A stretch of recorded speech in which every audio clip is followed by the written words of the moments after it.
Welcome to you all at my YouTube channel study time with SK. Hello, this is Sonali Kumari और इस video में हम बात करने वाले हैं PHE 7 electric and magnetic phenomena के इंपॉर्टेंट क्वेश्चन देखेंगे। इस वीडियो के अंदर 31 क्वेश्चन होंगे। तो क्वेश्चन नंबर 1 से शुरू करते हैं। और इस कोर्स के अंदर PHE 7 जो कोर्स है, इसके अंदर जो आपका क्वेश्चन पेपर होता है उसमें ज़्यादातर जो पार्ट है वो न्यूमेरिकल क्वेश्चन का होता है, यानी कि आपको अपने न्यूमेरिकल पार्ट को काफ़ी स्ट्रांग रखना है। साथ ही साथ कुछ डिफ्रेंसिएशन के क्वेश्चंस होते हैं, तो आपको डिफ्रेंसिएशन में जो इंपॉर्टेंट पॉइंट्स हैं वो हम इस वीडियो के अंदर इंक्लूड कर चुके हैं, तो आप उन्हीं पॉइंट्स को कवर कीजिए।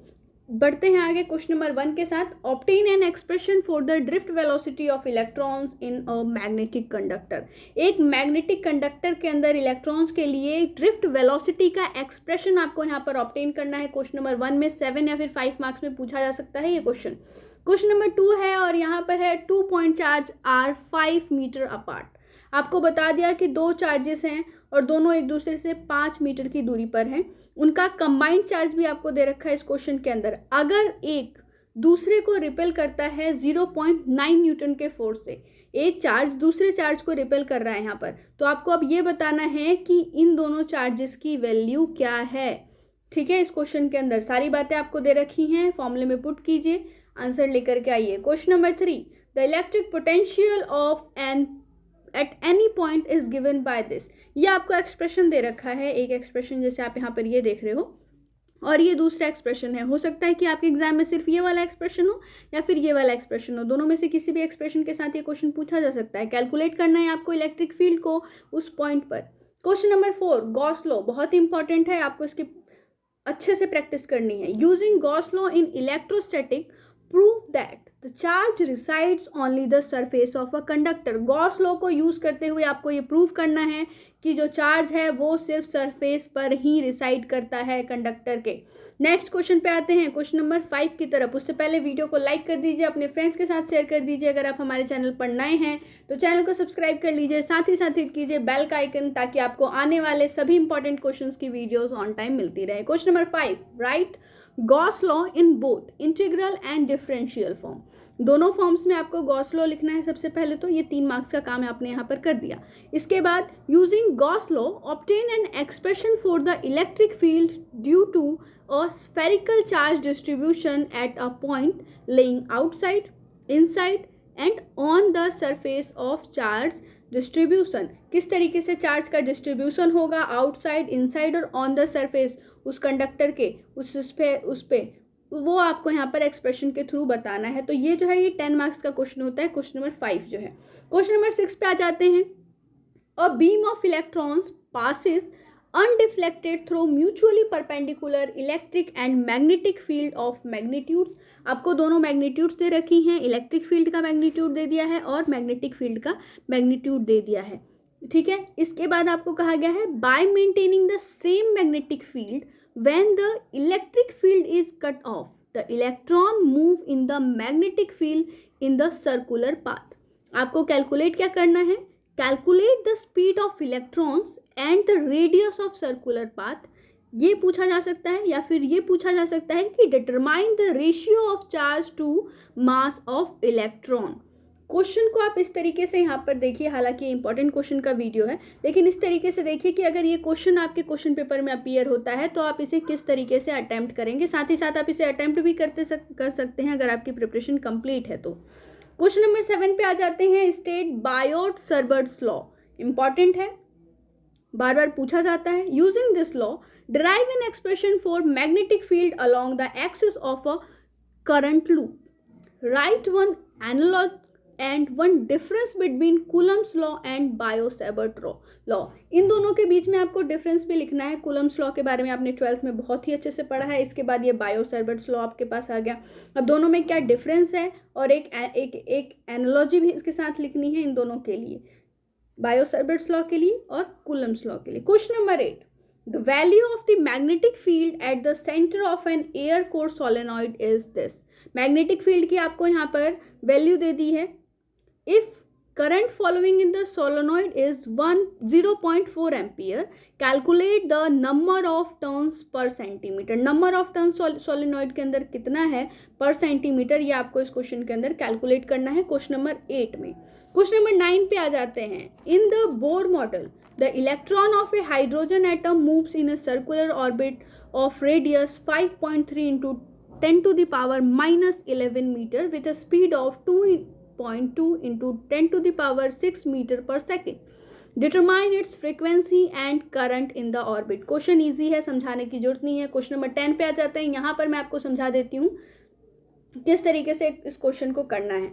4 पॉइंट चार्जेस हैं, Q1, Q2, Q3, Q4. इन्हें कॉर्नर्स पे रखा गया है स्क्वायर के, जिसकी साइड 1 मीटर की है. फिगर में मैं आपको एक बार ड्रॉ कर देती हूँ. देखिए ये आपका वो फिगर है जहाँ पर यहाँ पर ये चार्जेस रखे हुए हैं. Q1, Q2, Q3 और Q4 चारों कॉर्नर्स पे रखे हुए हैं. ये जो डिस्टेंस है इनके बीच का ये 1 मीटर का है. अब आपको कैलकुलेट करना है electric potential at the centre of square.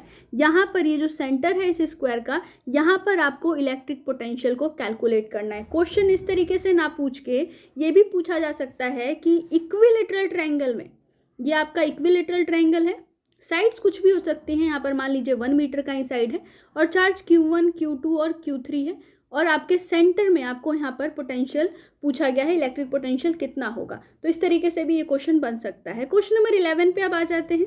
ये एक डिराइव करने वाला क्वेश्चन है. Right Maxwell's equation in free space. क्या इक्वेशन है उसको लिख दीजिए.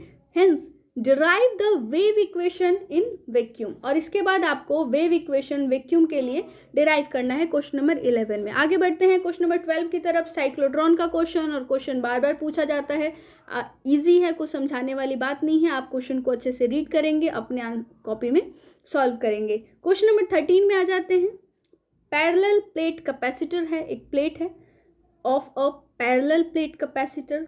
एरिया आपको दे रखा है क्रॉस सेक्शन का और कितनी दूरी पर है ये भी आपको बता दिया है. A potential difference of 100 watt is applied when no dielectric is present. अभी उनके बीच में जो पैरेलल प्लेट्स हैं कैपेसिटर की, उसके बीच में कोई भी डाइलेक्ट्रिक नहीं है. अब आप एक डाइलेक्ट्रिक स्लैब को उसके अंदर इंसर्ट कर रहे हो जिसकी रिलेटिव परमिटिविटी 5 और थिकनेस 0.5 सेंटीमीटर है. उन दोनों प्लेट्स के बीच में आपने इंट्रोड्यूस कर दिया. अब आपको कैलकुलेट करना है capacitance of capacitor before and after introducing the dielectric. देखिए क्वेश्चन मैं आपको एक बार यहाँ पर बता देती हूँ. ये आपका प्लेट था, कैपेसिटर थी, इसके अंदर कोई भी डाइलेक्ट्रिक नहीं है. अब आप इसके कैपेसिटेंस को कैलकुलेट कर दीजिए. फिर बोला कि ये आपका कैपेसिटर है, इसके अंदर आपने एक डाइलेक्ट्रिक को इंसर्ट किया, सारी वैल्यूज दे रखी है, थिकनेस बता दिया है, परमिटिविटी बता दी है. इसके बाद अब आप इसकी कैपेसिटेंस को निकालिए. दोनों चीज़ें यहाँ पर पूछी गई है इस क्वेश्चन के अंदर. नेक्स्ट बढ़ते हैं क्वेश्चन नंबर 14 की तरफ. Explain in briefly the construction and working of an electrolytic capacitor. Electrolytic capacitor की वर्किंग और कंस्ट्रक्शन को आपको यहाँ पर एक्सप्लेन करना है.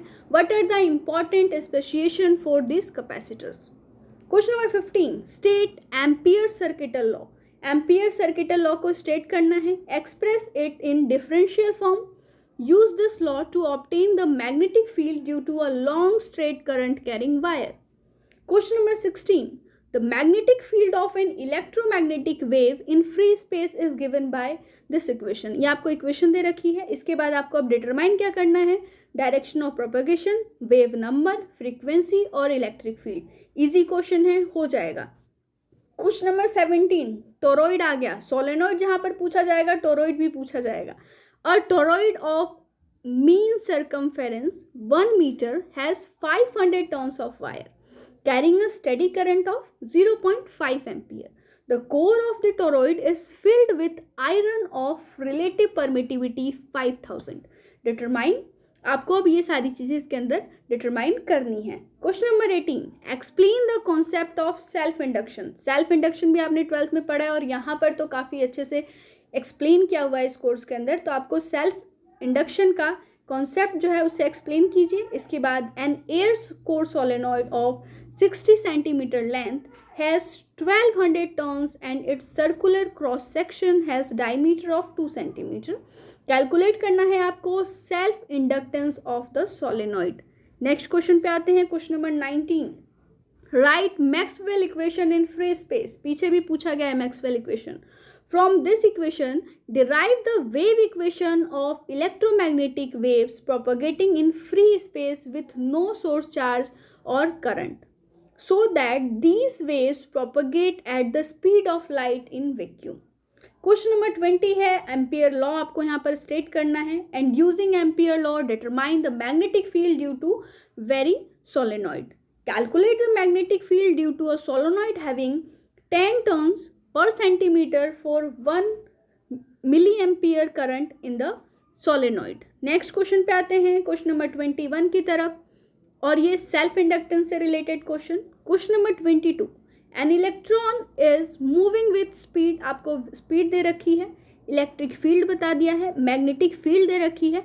अब आपको डिटरमाइन करना है लॉरेंस फोर्स कितना इस इलेक्ट्रॉन के ऊपर एक्ट कर रहा है, उसकी मैग्नीट्यूड आपको इस क्वेश्चन के लिए निकालनी है क्वेश्चन नंबर 22 में. Question number 23, a current of 0.2 ampere passes through a conducting wire of radius 0.5 mm having 8.4 into 10 to the power 28 electron per metre cube. Calculate the average drift velocity of electron. Question number 1 था जहां पर आपको मैंने कहा था कि drift velocity का derivation करना है, डिराइव करना है.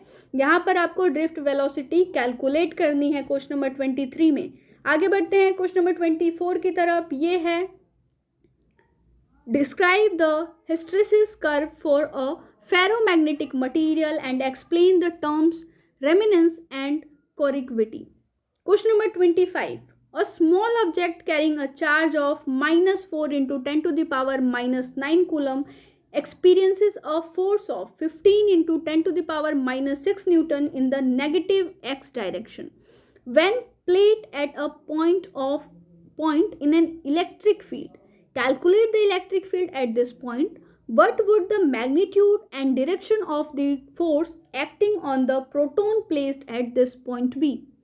Question number 26 है, explain the mechanism of polarization in dielectric made up of non-polar molecules and polar molecules. आगे बढ़ते हैं क्वेश्चन नंबर 27 की तरफ. और 10 ohm resistance coil has 1000 turns. It is placed in a magnetic field of magnetic induction 5 into 10 to the power -4 Tesla in 0.1 second. If the area of cross section of coil is 1 square meter, what would be the induced EMF, induced current and induced charge in the coil? आपको यहाँ पर 3 चीज़ें निकालनी है इस question के अंदर, induced EMF, induced current, induced charge. Question जिस वे में पूछा जाए, आप अगर उसी वे में उसका आंसर देते हो तो कोई पॉइंट आपसे छूटेगा नहीं और आप सभी पॉइंट्स के आंसर दे पाओगे. कई बार क्या होता है कि जो इजी चीज़ होती है हम कहते हैं उसका आंसर हम बाद में देंगे और पूरा क्वेश्चन हो जाता है और हम वो क्वेश्चन स्किप करके आगे चले जाते हैं और जो पॉइंट थी जो आपको बहुत अच्छे से आ रही थी वो छूट जाती है. तो जो भी चीज़ें जिस सीरीज़ में पूछे गए क्वेश्चन में आप उसी सीरीज़ में उसका आंसर दीजिए. क्वेश्चन नंबर 28 पे आ जाते हैं. Derive the expression for the electric field due to an electric dipole at a point on the perpendicular bisector of the dipole at a distance r from the center of the dipole. Draw the appropriate diagram. इस question के अंदर आपको एक diagram draw करना है, expression भी derive करना है. पहले आप एक्सप्रेशन डिराइव कर लीजिएगा, इसके बाद इस डायग्राम को ड्रॉ कीजिएगा. ड्रॉ करने का रूल पेंसिल से ही ड्रॉ करें.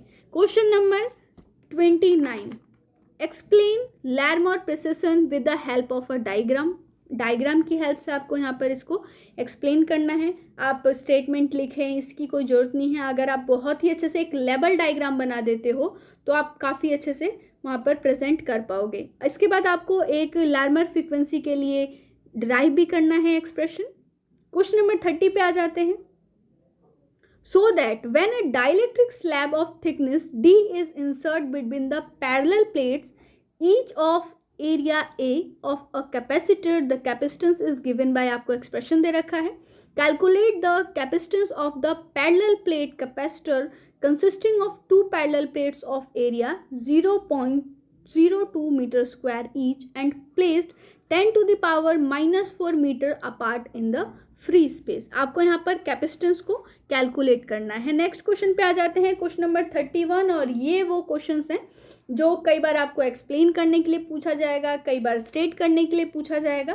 तो क्वेश्चन नंबर 31 शुरू करते हैं. लेंस लॉ स्टेट करने के लिए आ सकता है, डिस्प्लेसमेंट करंट एक्सप्लेन करने के लिए आ सकता है, इक्विपोटेंशियल सरफेस डिफाइन करने के लिए भी आ सकता है, सेल्फ इंडक्टेंस डिफाइन करने के लिए आता है, effect of electric field on a dielectric, dielectric पे इलेक्ट्रिक फील्ड का क्या इफेक्ट होता है, यहाँ पर आपको कुछ पॉइंट्स देने पड़ेंगे। क्वेश्चन नंबर नेक्स्ट पॉइंट है क्वेश्चन नंबर 31 में atomic polarisability, question molecular polarisability का भी हो सकता है, और इलेक्ट्रोलाइटिक कैपेसिटर। इतनी चीज़ें अगर आप कंप्लीट कर लेते हो तो 80% जो आपका क्वेश्चन पेपर है वो आप कवर कर पाओगे यहाँ से। तो ये वीडियो बहुत ही इंपॉर्टेंट है, सभी क्वेश्चन को अच्छे से एक जगह सॉल्व कीजिए ताकि जो आपका कॉन्फिडेंस है वो इंक्रीज़ हो जाए, क्योंकि फिजिक्स के पेपर में ऐसा होता है कि हम जितनी भी चीज़ें पढ़ते जाते हैं और इसके बाद अगर आप उसकी रिवीजन नहीं करते हो, अच्छे से एग्ज़ाम टाइम पे प्रिपरेशन नहीं करते हो, तो वहाँ से वो फिर चीज़ें आपकी डिग्रेड होनी स्टार्ट हो जाती हैं। तो ऐसा नहीं होना चाहिए, आपने बहुत मेहनत करके प्रिपरेशन की है, तो जो लास्ट टाइम है वहाँ पर भी आपको थोड़ा सा सजग रहना पड़ेगा ताकि आप अपना एग्ज़ाम बहुत ही अच्छे से दे पाओ। आपके एग्ज़ाम के लिए ढेर सारी शुभकामनाएं, तब तक के लिए स्टे ट्यून। जय हिंद, जय भारत।